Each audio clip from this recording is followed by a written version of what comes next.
지난주 우리는 고린도전서 1장 1절부터 9절, 바로 오늘 읽으신 직전이죠. 거기까지 말씀을 통해서 우리를 교제하게 하시는 하나님께서 신실하신 분임을 우리가 함께 나누었었습니다. 하나님께서는 우리를 그리스도 안에서 거룩하게 하셨고 또 거룩하라고 우리를 부르셨다라는 것을 우리가 함께 나누었죠. 바울은 그래서 그 부르심의 은혜를 따라서 고린도 교회와 그 지역에 있는 이제 성도들을 격려하는 글로 시작을 합니다. 그리고 오늘 10절에서 이렇게 시작이 되죠. 형제들아, 내가 우리 주 예수 그리스도의 이름으로 너희를 권하노니, 같이 읽어볼까요? 모두가 같은 말을 하고 너희 가운데 분쟁이 없이 같은 마음과 같은 뜻으로 온전히 합하라. 아멘. 이렇게 권면을 합니다. 그런데 바로 이어서 11절에 내 형제들아 라고 하면서 11절에 여기에는 우리 성경에는 없지만 원래 그런데 라는 말이 지금 생략되어 있습니다. 원래 원어에는 있습니다. 그러니까 그런데 온전히 합하라. 그런데 뭐가 지금 뭔가 잘못됐죠. 그런데 내가 들어보니 지금 너희 가운데 분쟁이 있다고 하더라. 이제 본론이 나오는 겁니다. 이제 본론이 시작되죠. 안타까운 내용들이 등장을 합니다. 그 내용을 보아하니 너희가 각각 나는 바울에게, 나는 아볼로에게, 나는 게바에게, 나는 그리스도에게 속한 자라, 이렇게 서로들 이야기를 하면서 보니까 이미 최소 4개의 파로 교회가 나뉜 것을 바울이 전해 들었습니다. 고린도 지역은 항구 도시였는데 굉장히 다양한 문화와 철학과 계층들이 아주 섞여 있는 그런 곳이었습니다. 그래서 교회 안에도 다양한 입장이 생겼을 수 있습니다. 왜냐하면 그곳에 살던 원래 토박이들도 있을 것이고, 항구 도시니까 다른 곳에서 와서 정착한 사람들도 있을 것이고, 또 계속해서 옮겨 다니면서 어느 시즌에는 여기에 잠시 살다가 또 어떤 시즌에는 다른 쪽에 살다가, 그러니 말하자면 여러 곳곳의 문물을 섭렵한 사람, 그러니까 세상 정세에 좀 빠르고 좀 밝은 사람, 그런 사람들이 교회를 계속해서 왔다가 갔다가 하고도 있을 것인, 그래서 그곳이 굉장히 번화된 지역이었습니다. 그러니까 그곳에 얼마나 많은 의견들과 입장의 차이가 있었을까라는 것을 우리가 조금 상상해 볼 수가 있는 것이죠. 우리나라 지역적인 색이 굉장히 강한 나라입니다. 이렇게 작은데 이렇게 또렷할 수가 없습니다. 그래서 어떤 안타까운 얘기지만 어떤 범죄자가 예를 들어 뉴스에 나오게 되면 그 댓글들이 참 수준이 참 속상한데, 서로 전라도 사람일 거다, 경상도 사람일 거다, 이런 이야기를 하는 게 우리의 현실입니다. 얼마나 그 골을 깊게, 대체 누가 그렇게 했기에, 참 안타까운 현실이지만 저는 출신은 어디지만 또 저희 친척들 중에서는 또 경상도 분도 계시고 또 전라도 분도 계시고 다 같이 섞여 살아가고 있습니다. 그런데 이것이 우리나라도 지역적인 이런 색깔이 있는데, 서울에는 어떻습니까? 서울 토박이도 있지만 각 도에서 모여든 사람들이 다 같이 살아가고 있죠. 그곳에서는 어쩔 수 없이 자기 지역 색깔보다는 이제 다른 것들이 더 중요하게 조금 됩니다. 하지만 그 안에서도 여전히 향후회와 이런 것들이 존재하면서 또 그 색깔을 잘 가지고 가는 또 모습들이 있지요. 우리도 이렇게 살아갑니다. 그 당시에도 마찬가지였다라는 것이죠. 지역적인 색깔, 또 정치적인 성향, 교파의 차이, 이런 것들이 그때나 지금이나 여전히 존재하고 있다라는 겁니다. 그런데 신앙의 색깔마저도 조금씩 다릅니다. 제가 예전에 우리 저 고향 교회에 전도사님께서 그런 말씀을 해주셨습니다. 이제 그때 신방 전도사님이셨는데 남편께서는 이제 목사님이시고, 그런데 저한테 그런 얘기를 해주시더라고요. 지훈아, 결혼할 때 그 배우자를 잘 이렇게 놓고 미리 기도를 잘 해야 된다. 우리는 무슨 문제가 터지기만 하면 나는 이렇게 골방으로 들어가서 조용히 기도하는 타입인데 남편은 그 정반대라고. 막 이제 말하자면 기도를 해도 남편은 통성기도 타입이고 나는 조용히 묵상기도하는 타입이고 서로 너무 달라가지고 힘들다, 이제 약간 이제 농담식으로 한 말인데, 사실은 그렇게 해서 합력해서 잘 해나가고 있으시면서도 이제 그런 부분에 있어서도 쉽지 않다. 서로의 의견이 그러면서 이제 모아지는 거지만 그렇게 얘기를 해주신 기억이 납니다. 아니, 부부 간에도 신앙의 색깔이 그렇게 다르면 때로는 쉽지 않을 때도 있다라는 걸 얘기하는데, 우리는 한 가족이 아닌, 부부도 아니고 피를 나눈 사이도 아닌 그런 사람들이 모인 교회 안에서 이런 일들이 왜 안 일어나겠냐라는 것이죠. 서로 색깔이 왜 안 다르겠냐라는 것이죠. 서로 의견이 왜 충돌하지 않겠냐라는 것입니다. 고린도 교회는 그것이 좀 심각한 상황을 맞이했던 것 같습니다.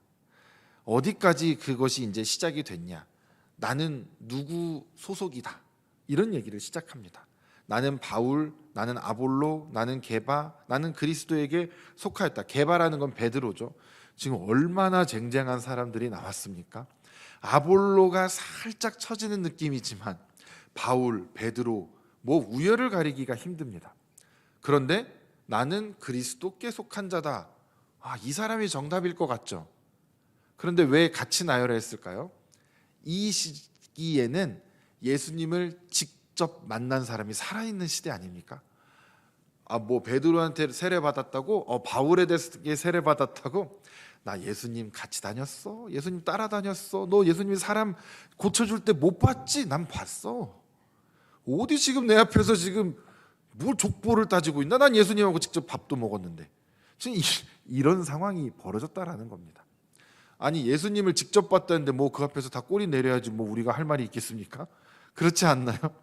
그런데 바울은 그게 중요하지 않다라고 얘기를 하고 있는 것입니다. 바울이 참 다행이다라고 얘기하는 게 뭔지 아십니까? 자기가 잘 생각해 보니 지금 그 교회의 지역에서 내가 세례 준 사람이 누가 있나 가만 생각해 보니까 다행히 몇 사람 안 된다라는 겁니다. 그게 너무너무 다행이다라는 겁니다. 왜요? 내 바울파라고 주장하는 사람이 없어서 다행이다. 참 다행이다. 바울이 이렇게까지 얘기를 지금 하고 있는 상황입니다. 15절이 바로 그 얘기죠. 이는 아무도 나의 이름으로 세례를 받았다 말하지 못하게 하려 함이라. 오죽하면 지금 바울이 이런 이야기까지 꺼내야 했겠습니까? 여러분, 오늘날 교회 내에 분쟁이 일어날 수 있다라는 것에서 여러분들은 동의하고 혹시 인정하십니까? 그렇죠? 이들과 우리와 똑같은 사람이고 초대교회에 얼마나 강력한 성령의 역사가 일어났던 교회입니까? 그 당시에도 이런 일들이 충분히 비일비재했었다라는 것입니다. 이때도요, 이단이 교회 내에 들어와 가지고 그 이단들과 얼마나 많은 싸움을 했는지, 그래서 우리에게 주어진 너무나 귀하고 귀한 신앙의 고백이 바로 사도신경입니다. 예배 때 왜 사도신경 하냐고 누가 뭐라고 하는 사람이 있으면 너 이단이지 라고 물어보세요. 사도신경은요, 정말 처절한 이 우리 믿음의 선조들의 피가 위에 세워진 모두가 함께 모여서 만들어낸 신앙의 고백입니다. 그렇기 때문에 사도신경을 예배 때 우리가 빼놓지 않고 고백하는 것이죠. 그래서 제가 옛날에 그런 적이 있습니다. 사도신경 할 때 눈 딱 뜨고 안 하는 사람은 누가 있나 이렇게.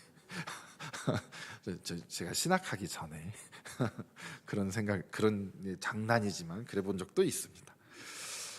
우리가 교회 내에서 분쟁이 일어날 수 있습니다. 얼마나 다양한 사람들이 모여 있겠습니까? 우리 교회 올해 몇 주년을 이제 맞이하게 되죠? 40년 플러스 1주년입니다. 제가 그렇게 불러보려고 합니다. 물론 41주년이지만 40 플러스 1 이렇게. 근데 여러분 40년 정도 된 교회는요, 무슨 문제점들이 생길 수 있을까요? 한 20년만 넘어도 생기는 일입니다. 뭐냐면 교회의 역사를 처음부터 함께 해오신 분들이 계실 것이고, 이제 중간에 계속해서 교회에 새롭게 나오신 분들이 계실 것입니다. 그러면 그 안에서 자칫 잘못하면 그 안에서도 또 교회에 함께한 연수에 따른 그런 파가 생길 수도 있습니다. 그래서는 안 되겠죠. 우리 교회 딱히 그러는 것 같지는 않아요. 그러니까 제가 이 얘기를 하는 거죠. 그런 문제들이 얼마든지 일어날 수 있다는 것이죠. 오늘날 우리식으로 말하자면, 우리는 뭐 누구한테 세례 받았냐? 우리 교회 성도님들 웬만한 분들은 우리 교회에서 신앙생활 하셨으면 당연히 서효 목사님께, 담임 목사님께 세례를 받은 분들이 많을 것이고, 특히 이제 청년들은 뭐 당연하겠죠. 누구 세례파냐라고 주장할 수 없습니다. 제가 세례 준 사람은 민재 한 명밖에 없어요.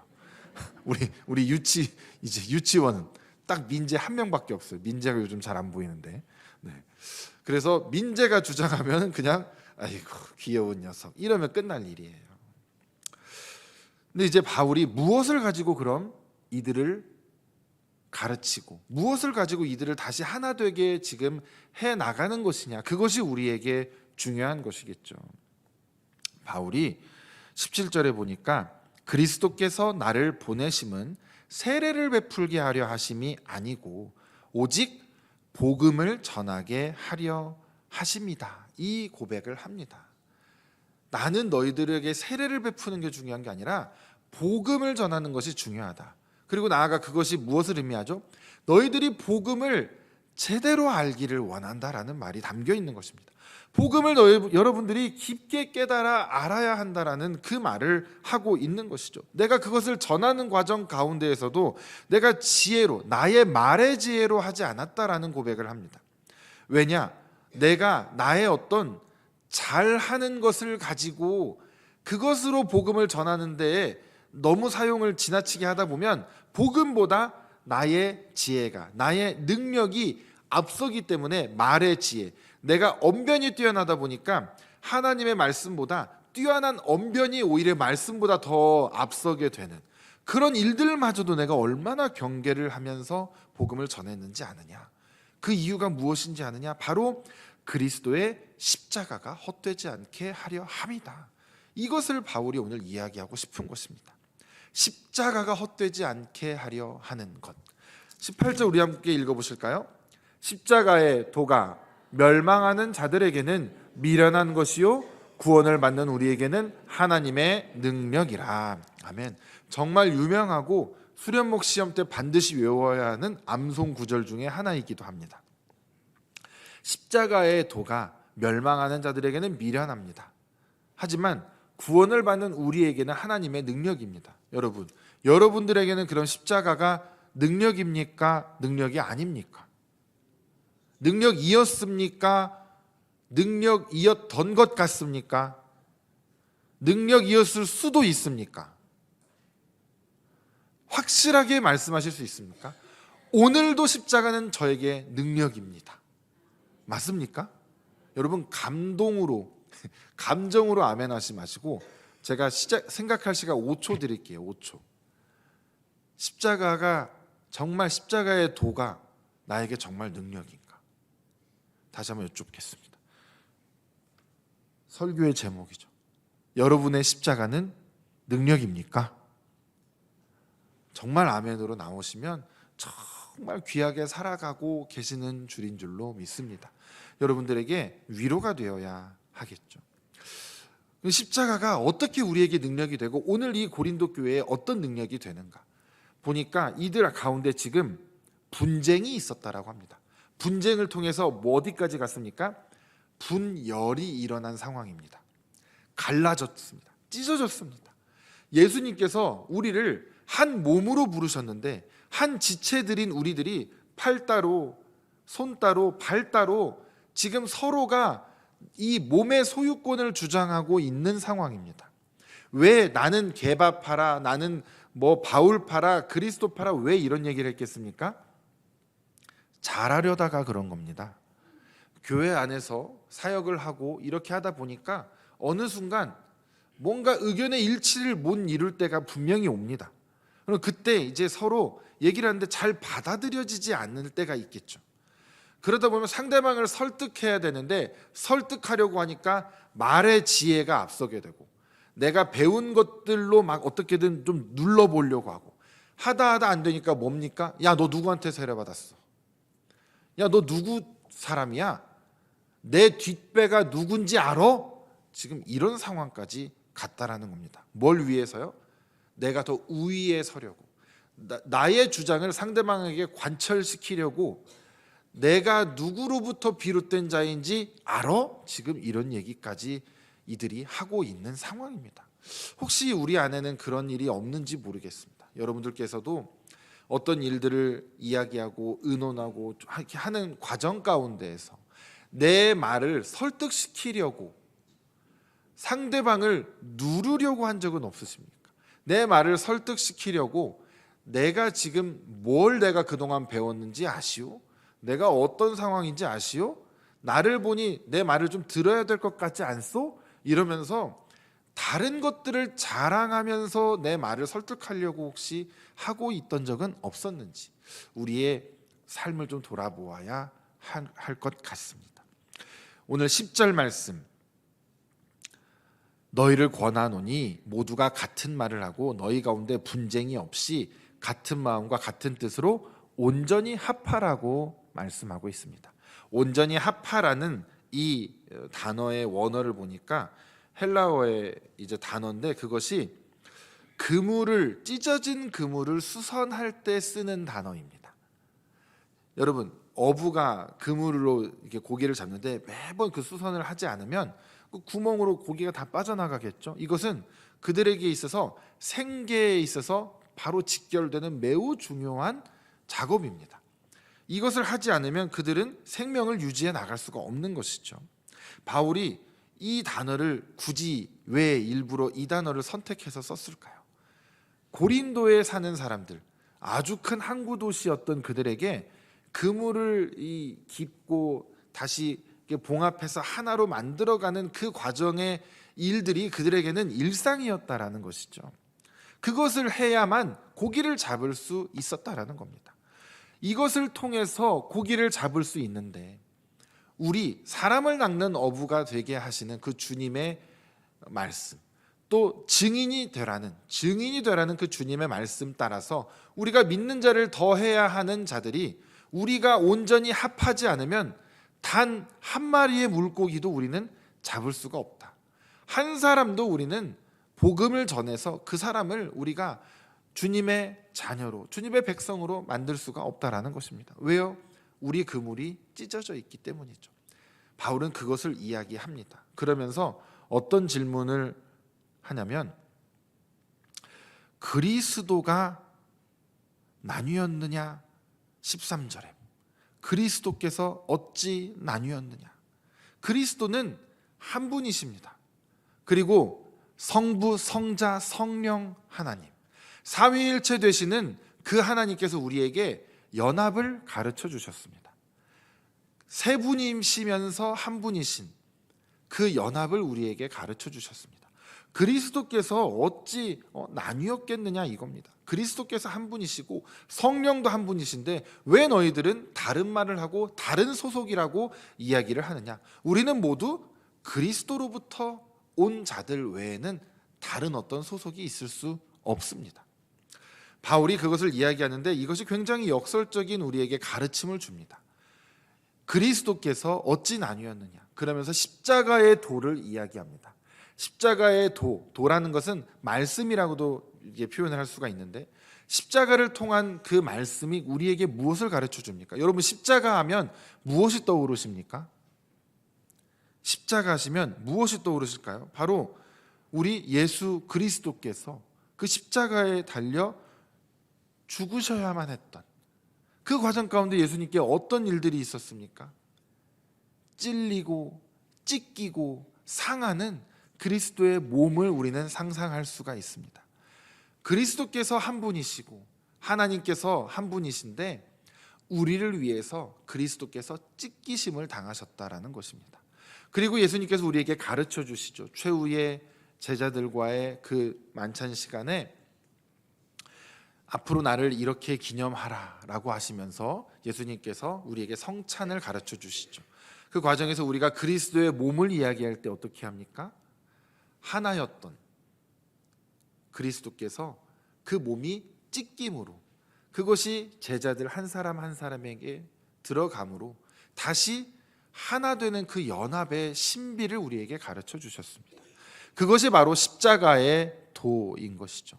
그리스도께서 한 분이신, 하나이신 우리 하나님께서 찢김으로 우리에게 다시 하나가 되는 것을 가르쳐 주신 그 놀라운 신비를 너희들 기억해라 라고 바울 사도가 지금 이야기하고 있는 것입니다.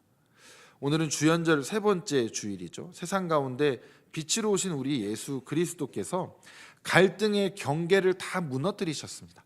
막힌 담을 허무셨고 둘이 하나 되게 하셨습니다. 그 과정 가운데 예수님은 찢기셔야만 했죠. 예수님께서 죽음을 당하시던, 숨을 거두시던 그 순간에